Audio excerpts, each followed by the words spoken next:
What's going on, everybody? It's your boy Potter with Grandmaster Glass, your home for glass blowing. Thanks for tuning back into the channel. Episode 19. Wild, absolutely crazy. Before we get going, make sure you like, comment, and subscribe. Share these videos with your homies. Just trying to grow this channel for the heady glass community, talking about glass art in general. If it's something that you find interesting, drop a comment, drop a like. Before we get going, this only applies to like 1% or less. To the rest of you guys, 99%, I love y'all. If you have a problem with how I pronounce something, just click off my video. Surprise, I'm dyslexic and I fucking struggle with pronouncing shit. I don't really give a fuck. Usually when people say they don't care, they really care. I don't. Get the fuck out of here. I keep having some stupid comments. I delete them, move on. Keeps happening. Get the fuck out of here. Other than that, though, we're going to have a great episode. I got some crazy stuff picked out. One thing at the end has me questioning, so I'm going to make sure you stay tuned in for that. That's going to be the last thing I talk about. Nothing negative, just something that makes me question when stuff goes on Instagram and then it just gets deleted. Makes me question. But anyways, let's get right into the episode, guys.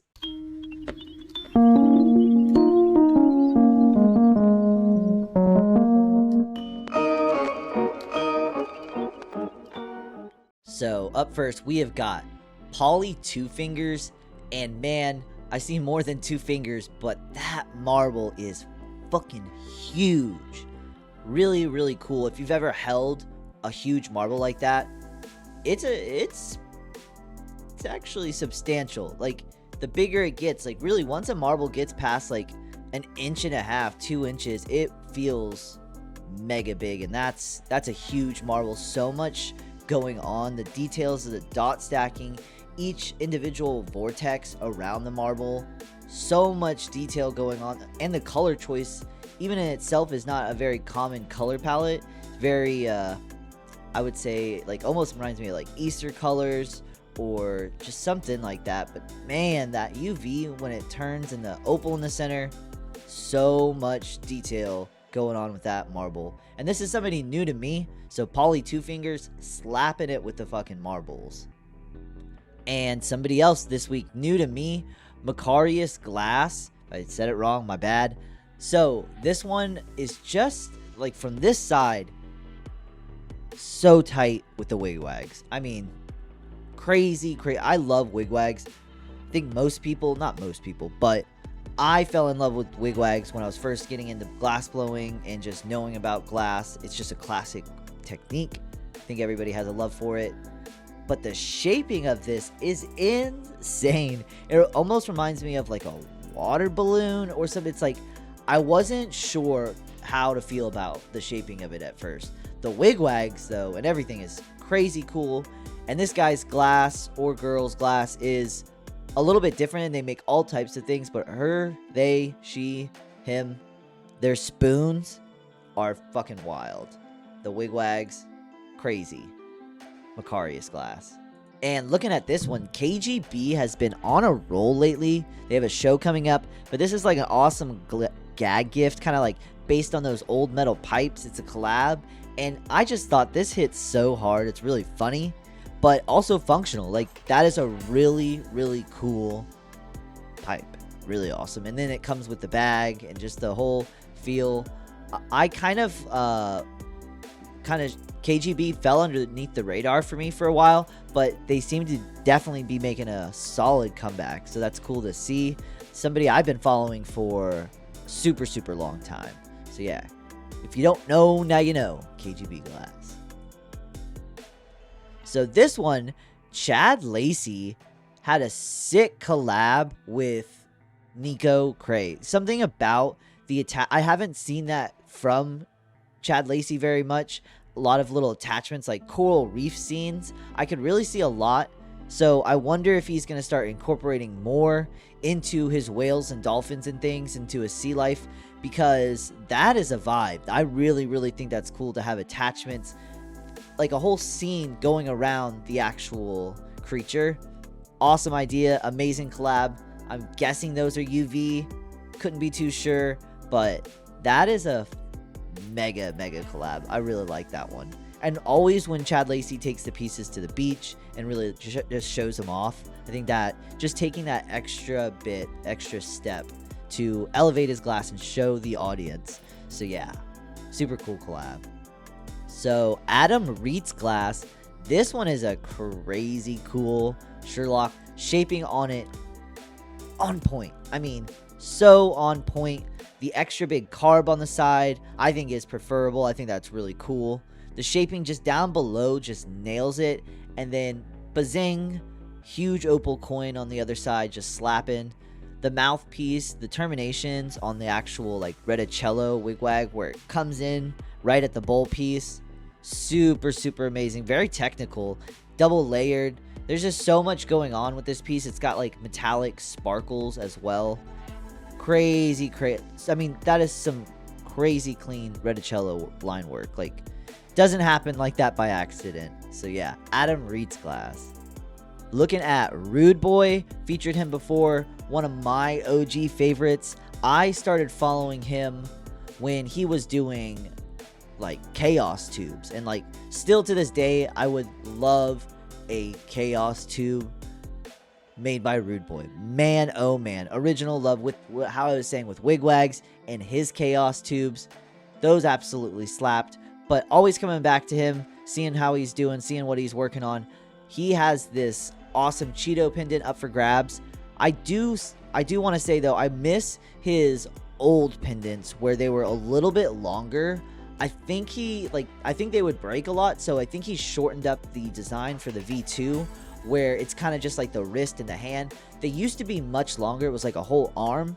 And I really preferred those. I like those more. But yeah, it's just my personal preference. But looking at those with the Cheeto fingers, super amazing. Just that caricature put into glass, kind of just that whole vibe. Love it. Rude Boy Glass. And looking at BCM Glass, somebody who is relatively new to me, showing them off. What a nice shape. Not quite a bell, not quite a beaker, not quite a can. I mean, I honestly, like, the pattern work and the coloring and everything is amazing, but the shaping of it really hits for me. That's really what got me the most. The shaping, and then obviously the pattern work and the color choices reminds me of like a hot air balloon. And then I don't know what color was used in the background of the actual piece, like a moonstone, maybe it's silver fumed, something really cool. That's a really special piece. And then once you realize how small it is as well, so yeah, that is a heater for sure. Very technical. BCM Glass, go follow him. If you don't know, now you know. And coming up on one of the last submissions, Millennium Glass. And this is so cool. So it reminds me of the old school spoons, but instead it's put into a actual like piece, an actual rig.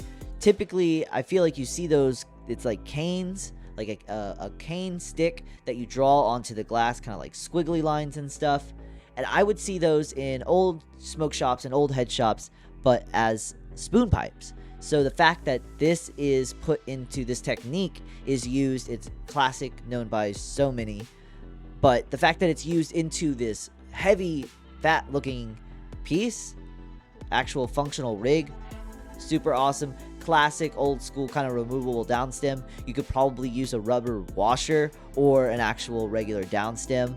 So yeah, that one, yeah, actually in the comments he says it's a 10 millimeter. So yeah, super cool though to see that technique put down in an actual functional rig. Millennium Glass. Coming up on the last submission, the last piece we're looking at this week, legendary Banjo and Bubbles the Butcher collab. Insane. Wild. They've done 2 now. This is the 3rd, I believe, and they just don't stop. This color is actually similar to that BCM piece we just looked at, so I wonder if there's a same color usage there, if there's different techniques used. Fades into a purple, and then the actual Bubbles the Butcher bonsai up above. Insane. I mean, crazy. Now, I probably would be talking about this anyways, but the thing that caught my eye was that it was a auction, and I watched it all day, go up and up, super cool. I know I've seen people say that the Banjo Devies go from anywhere from 10 to 50, just depending. This one I watched go up to 15, and Banjo called it, or excuse me, not Banjo, but Bubbles called it. I watched the auction go down, closed it. I regret not taking a screenshot of the winner who won the auction and their actual profile. Seemed like a legitimate profile. Banjo, a couple other big artists followed them. They had like one picture though, and now it's gone. So I just thought that was interesting. I went to revisit it so I could talk about this piece with you guys and talk about how much it sold for, because glass is not, it's not just free. It costs money, and I always like to talk about that. Sometimes artists won't say the price, or sometimes they'll say DM me for price. So I admire people when they do auctions. They show how much things sell for, and it's there as a price reference as well, so other people can know the value of art in the market, because there's not a gallery. There is galleries, but not necessarily with pieces like this. So there's not necessarily places for everyone to be able to go and see prices for stuff like this. If you're in the know, you're in the know. But if you don't know how much stuff costs, you could just throw numbers out there and just guess. Like, you would never know how much something like this costs. So I think it's healthy. I think it's cool for the glass market to know how much stuff costs. So I question whether the guy who bought it actually wasn't going to follow through. So they're going to have to re-auction it, or they're going to have to sell it to a private collector. I'm not sure. I just like to know. And so once they put that out there and let everybody watch the auction go down, which I thought was awesome, I went to revisit it and it's gone. So I will keep you guys posted. I'd like to know what happened, just so I can mentally know. So as far as I know, it sold for $15K. And yeah, so that is the Bonsai Bubbles the Butcher Devi. Crazy cool little Millie in there. So tight. I mean, Banjo's work needs no talk, no explanation. Bubbles the Butcher's needs no explanation. But yeah, I just thought the auction thing was interesting. So I don't suspect anything negative, but I just thought it's interesting that it was gone. So I hope you have found value in my videos, been slightly entertained, maybe learned something, found a new artist. I just want to be a platform for growth, for us to talk about heady glass culture, whether it's a product, whether it's a show, or glass in general. I want this to be kind of like a very current and up-to-date place to talk about glass. Eventually, I'd like to maybe take this to shows that go on around the country, to different events. But as it stands, we're going to continue to do these weekly recaps with you guys, and I appreciate every single one of you that tunes in and watches, likes, that has subscribed. Share the video with your homies. Maybe make this an event each week. Have a fat smoke sesh while this video goes down. I wish somebody else made videos like this so I could also watch them and relax. I do not go back and watch my own videos, but I hope you have enjoyed. Drop it down in the comments who you want to see me talk about next week, who you want me to feature, or also I take constructive criticism. I want to make this episode series better. So if you have an idea or some way that I could improve, let me know in the comments. I'm always looking to make this show better. It is for you at the end of the day, this episode series. I make these videos for you watching, not for myself. So whatever you want to see, I will take and I will consider and I will do my best, because that's what I'm here for. Heady Glass, talking about it for the glass community and for you. So hopefully you've gotten something out of this video. Like, comment, and subscribe. But most importantly, never stop evolving.